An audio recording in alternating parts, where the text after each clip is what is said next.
Hello everyone! Welcome back again to my channel. So mga kasukay mga kalingap, ano nga ba yung nangyari at ginawa ni Kalingap Edo dito sa Manila? Bakit siya nagtagal? Kasama ito sila Kalingap Rob. So alamin po natin sa video na ito. Pero bago natin simulan yan, huwag niyo pong kakalimutang mag-subscribe. Val Santos Matubang, Kalingap Rob at Edna Vlog sa tanging lingkod, Gandang Emmy. At syempre supportahan po natin Kalingap Edo. So alamin natin mga Kalingap, ano ba yung nangyari dito kay Kalingap Edo? Bakit nag-stay sila ng 10 days, almost 10 days dito sa Manila? Tara, panoorin po natin ang video na ito. Bawal po kasi kami mabinat kasi alam naman natin sobrang proseso. Sobrang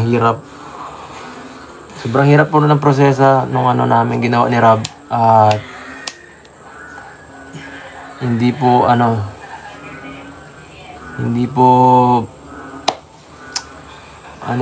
basta-basta talagang ginawa namin. Isa sa pinakamahirap na ginawa ko sa buong buhay ko, guys. Itong pagpapatransplant talaga, promise. Mas pa to. Sa lahat ng sakit na naranasan ko at yung mga kailangang injection at inumin. Grabe, pag sama-sama mo pa yan, ito lang lahat yun. Yung hirap, grabe guys. Solid. Pero sigurado naman magiging worth it naman to hanggang pag nagtubo na guys. Hindi muna ako magpapakita ng guys kasi hindi pa siguro mga 1 month siguro. 10 days pa lang kasi kaya medyo pa alanganin pa to. Mga 1 month or 1 month and a half para medyo mahaba-haba na. Kasi ngayon medyo hindi pa maganda ang tubo Kaya hindi ako sanay makita ng sobrang ikli talaga. Ganito talaga at least parang pa lang. Ganito pa lang kaikli guys. Wala pa talaga. So ayaw ko muna guys. Kasi alam naman natin sa social media tayo. Baka paglaruan lang ang mukha natin. Hindi lang para kay wifey ko. Para sa sarili ko talaga yun guys. No? Hindi lang para sa para sa sarili ko talaga. Regalo ko yun sa sarili ko kasi sobrang hirap ng ng ginagawa sa pang-araw-araw. Minsan napapabayaan ko na. Wala pa si Beyonce guys. Hataw talaga ako sa pagtatrabaho. Ganyan talaga tayo Simula pa nung 4 na taon na tayong dire-diretso sa pagbablog Mga 4 na taon na tayo pala. So, iyon guys. Talagang regalo sa sarili naman kasi masyado na tayong nasusobrahan sa sa pagtatrabaho, napapabayaan na minsan yung sarili at yung ating katawan. Naman bigyan naman natin ng konting pagmamahal kasi isa lang ang katawan natin yung ibang bagay pwedeng mawala at yan, kailangan natin ng nabiyaya naman tayo ng konting biyaya. So, why not natin ibigay sa sarili naman natin yung pinaghirapan natin, di ba? Para makita naman natin, kaya ko naman palang maging mas maayos Konting lang, adjustment sa konting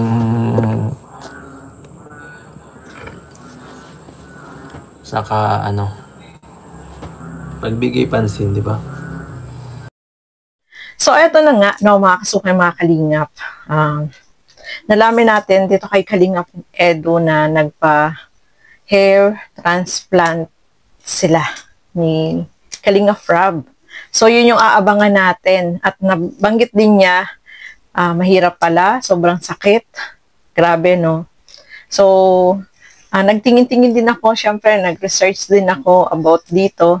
At nakita ko din na sobrang mahirap talaga, no? Na magpa-hair transplant, no? Sobrang sakit nun kasi sa ulo po yun, no, mga Kalingap. Diba, nabanggit dyan ni Kalingap Edo nung unang araw ay talagang parang, na siya, yung na-freeze na, na siya, yung may stiff neck na hindi na niya maigalaw sa sobrang sakit. So, masakit po talaga yun kasi parang mayroong inaano doon, para may tinutusok ba, no? Para may tinutusok doon sa ulo niya at kinalbo din po sila, no, mga kalinga, para pag tumubo, syempre yung buhok nila ay talagang maganda. So, mahirap din pala yun, no, mga kalingap, sobrang masakit at narinig naman natin si Kalingap Edo na gano'n yung nangyari sa kanya. Kaya hindi naman sila pwedeng magpasyal-pasyal, kaya nandoon lang sila sa loob ng kanilang tinutuluyan. Kaya naman pala, no, mga kalingap, kapag nag-live sila, hindi sila nagpapakita. Ang pinapakita nila yung dinding lang nung tinutuluyan nila, kahit ganun din si Kalingap Edo. So, yun pala, hindi sila pwedeng humarap sa camera dahil nga wala silang buhok, no? Kalbo. So, nakikita naman natin, so nakita ko naman dun sa mga research ko na kapag tumubo pala yung buhok, napakaganda. Siyempre, madadagdagan yung fungi points, no, mga kalingap. Kaya, sobrang masakit daw talaga. Sabi nga ni Kalingap Edo, mahirap pala talaga na yung magpapogi ka. Di ba? Kahit naman, yung halimbawa, ano ka lang ng mukha mo, nose clip, or yung papatangusin mo ilong mo, talagang magtsatsaga ka talaga para tumangos kasi sobrang sakit. Itong sa ulo, sobrang sakit din po niya kasi ulo yan eh. Kaya sabi nga ni Kalingap Edo, tiniis niya yung naranasan niya daw sa buhay niya, yung pag hair transplant, yun ang sobrang masakit, no, mga kalingap. So, tiis pogi points. Ang tawag dyan, no, mga kalingap. Kasi, sabi nga niya, gusto niyang pagtuunan yung sarili niya kasi puro trabaho siya, napapabayaan niya yung sarili niya. Siguro, yun yung time na para magkaroon naman ng time para sa sarili, no? So, aabangan natin, mga kalingap, kung ano yung magiging kalalabasan ng kanilang hair transplant, no? So, siguro kapag nakita natin na siguro 1 to 2 months o 3 months, ay tubo na yung buhok nila. Kaya napapansin niyo po, mga kalingap, si Kalingap Edo ay nakasomblero kasi tinatakpan niya kasi kalbo pa siya. Siguro tumutubo-tubo na yung buhok pero hindi pa gaanong makapal. Kaya tiis-tiis lang. Ganoon naman, no, kapag meron kang gustong ipagawa sa sarili mo, talagang magtitiis ka kasi nga dagdag pogi points yun sa'yo eh. So, ayan po yung ginawa nila dito sa Manila.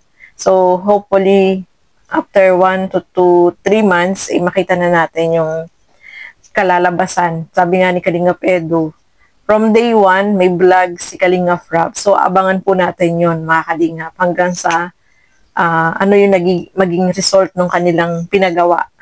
Kaya sobrang masakit po yun, no? So, abangan po natin yan, mga kalingap. At syempre, sabi nga ni Kalingap Edo, simula pa daw noon, talagang trabaho na siya ng trabaho. No? Kahit wala pa si Beyonce, hindi pa dumating sa buhay niya si Beyonce, ay talagang puro trabaho na siya. Kaya ngayon, syempre, para naman sa sarili niya, no? Mga kalingap.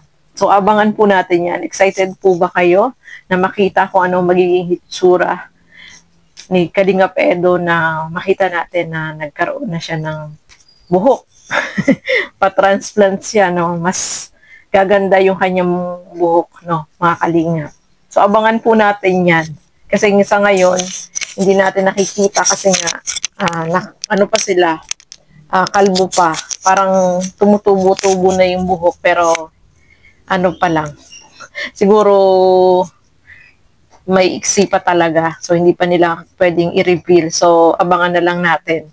After 2 to 3 months, yung revelation nila doon sa kanilang pinagawa. So, ayan po, no, mga kalingap. Maraming salamat po sa inyong walang sawang panonood at pagsuporta dito sa aking mga ginagawang reaction video. Siyempre, suportahan po natin lahat ng mga Kalingap partners, Kalingap reactors, at sa lahat po. Thank you very much. And God bless sa ating lahat. Bye-bye!